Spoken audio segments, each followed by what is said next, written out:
ایران کے ذمہ داروں کے سامنے شکایت پیش کرتا ہوں، یہ کیسی تیاری ہے کہ اسرائیل جیسا چوزا ایک چوہا ہے، اس کے مقابلے میں ایران ایک بڑی عظیم الشان مملکت تھی اور ہے اور اسے ہونا چاہیے، وہ اس کو مزہ چکھا سکتا تھا، لیکن کیوں ایسا ہوتا ہے، کیا وجہ ہے؟ سن لیں، ایران میں غلام ہو یا ترکی میں غلام ہو، ہمارے کسی بھی ملک میں اگر یہ غلام امریکہ کے، روس کے رہے،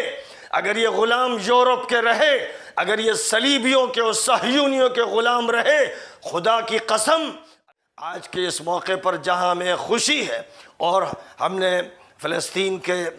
جیالوں کو، خاص طور پر غزہ کے جوانوں کو، مجاہدوں کو اور شہر القدس اور مغربی کنارے اور مسجد اقصیٰ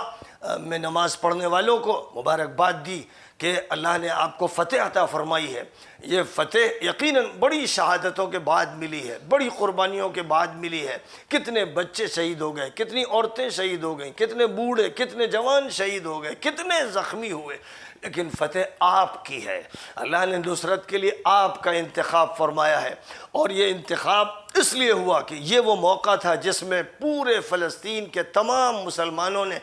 آپس کے اتحاد کا ایسا مظاہرہ کیا جس کی مثال 1948 سے آج تک نہیں تھی۔ تحریک فتح کے لوگوں نے ہمیشہ افسوس سے، بڑی افسوس کی بات ہے کہ انہوں نے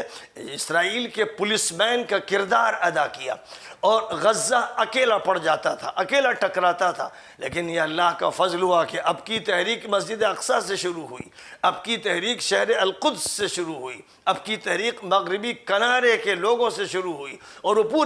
پورے فلسطین میں پھیل گئی۔ اسرائیل کے ناجائز قبضے کے خلاف نوجوان باہر نکل آئے، پولیس نے انہیں گولیاں ماری، ان کے سامنے بم داغے گئے، سارے انہوں نے اپنے کرتب کر لیے، لیکن جو جہاد غزہ کی سرزمین سے شروع کیا گیا اس نے اسرائیل کو تھکا دیا، اس نے حیران کر دیا، اس نے ان کے دلوں میں رعب داخل کر دیا اور ان پر ہیبت طاری ہو گئی، اور ظاہر ہے کہ اسی کا اللہ نے حکم دیا ہے، تم کم ہو یا تمہارے پاس سامان کم ہے، لیکن یہ بات یاد رکھو کہ وَأَعِدُّوا لَهُم مَّا اسْتَطَعْتُم مِّن قُوَّةٍ وَمِن رِّبَاطِ الْخَيْلِ تُرْهِبُونَ بِهِ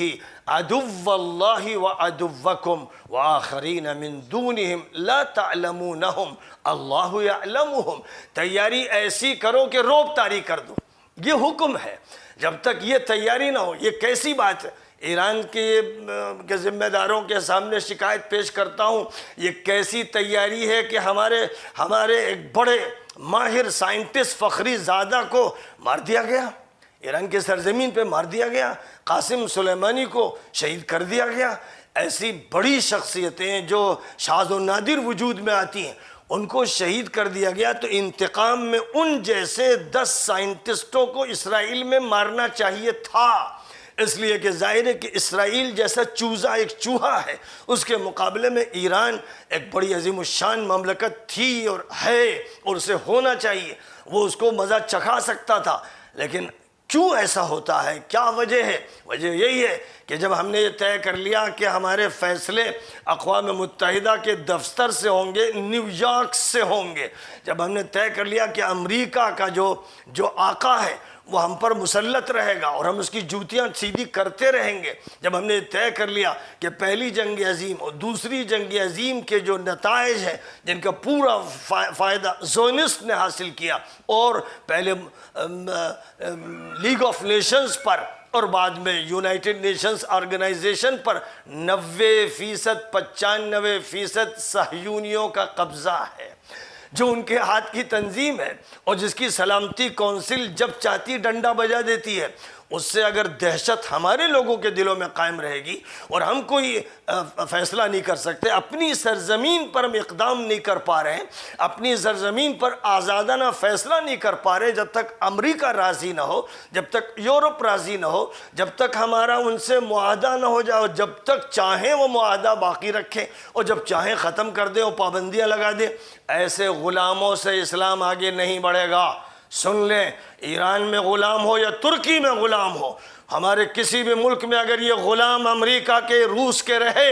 اگر یہ غلام یورپ کے رہے، اگر یہ صلیبیوں کے اور صہیونیوں کے غلام رہے، خدا کی قسم اللہ کی نصرت انہیں نہیں ملے گی، اللہ کی نصرت انہیں ملے گی جو امریکن بلاک سے، رشین بلاک سے، یورپ کی بدماشیوں سے، صلیبیوں کی شرارتوں سے، صہیونیوں کی خباثتوں سے آزاد ہو جائیں گے، اور پھر ان کے اور اللہ کے درمیان کوئی نہیں ہوگا۔ ہاں، نبی پاک علیہ السلام کی رسالت ہوگی، نبوت ہوگی، ہدایت ہوگی، قرآن ہمارے سامنے ہوگا اور نبی کی تعلیمات سامنے ہوں گی، بیچ میں نہ امریکہ ہوگا نہ روس ہوگا۔ جب یہ فیصلہ ہوگا، جب امت بالغ ہوگی اور اس بلوغ کے مرحلے میں پہنچے گی، جو بلوغ کا مرحلہ خلافت راشدہ کے دور میں آیا تھا، تو نہ پرشین امپائر رہی تھی نہ رومن امپائر رہا تھا، اور نبی پاک نے فرما دیا تھا ذهب كسرى فلا كسرى بعده ولا يهلكن قيصر فلا قيصر بعده۔ جس طرح نبی پاک علیہ السلام نے اس وقت یہ فرمایا تھا، ایسے ہی ذهبت روسیہ،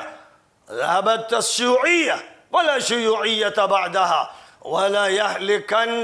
تهلكن الرأسمالية وامریکہ فلا رأسمالية بعدها۔ جب یہ اعلان ہوگا اور پوری قوت کے ساتھ ہوگا، ثبات کے ساتھ ہوگا، اپنے قدموں کا سہارا لے کر اور اللہ پر بھروسہ کر کے، جب یہ ہوگا، جس دن ہوگا،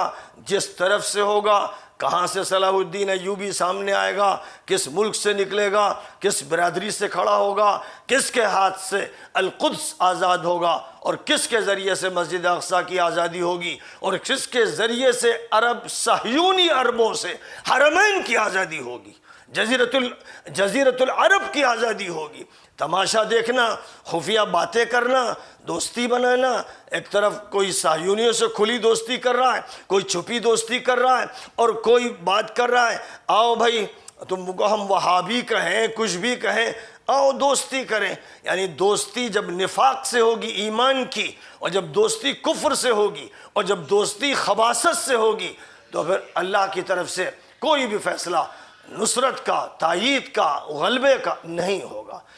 ان تنصر اللہ ینصرکم کے یہ معنی ہیں، اور ان معنوں کو بہرحال سمجھنا ہوگا۔ اس لیے پوری صفائی کے ساتھ میں بات کہتا ہوں کہ قرآن کو دستور بنا کر قرآن کی طرف رجوع کیا جائے، اور تمام وہ اصطلاحات جو امت میں تفرقہ پیدا کرتی چلی آ رہی ہیں اور آج بھی ان کی طرف سے دیواریں ہیں اور خندقیں ہیں، ان کو مٹا دیا جائے، ختم کر دیا جائے، اور اسلامیہ کی جو بات جناب خمینی صاحب نے فرمائی تھی، وہ صرف نعرے کے لیے نہ ہو، حقیقت اس کو بنا دیا جائے، دعوت دی جائے کھلے طور پر، ترکی سے کہا جائے کہ آؤ ایک مضبوط اتحاد کریں، جس میں حوالہ کہیں پر نہ سنیت کا آئے نہ شیعت کا آئے۔ جب انشاءاللہ یہ ہوگا تو مسجد اقصیٰ بھی آپ کے ہاتھ میں ہوگی، شہر القدس بھی آپ کے ہاتھ میں ہوگا، اور فلسطین کی آزادی کے پھریرے آپ لہرا رہے ہوں گے۔ اللہ کرے کہ بات ہمارے دل میں بیٹھ جائے اور پوری امت کے اندر یہ جذبہ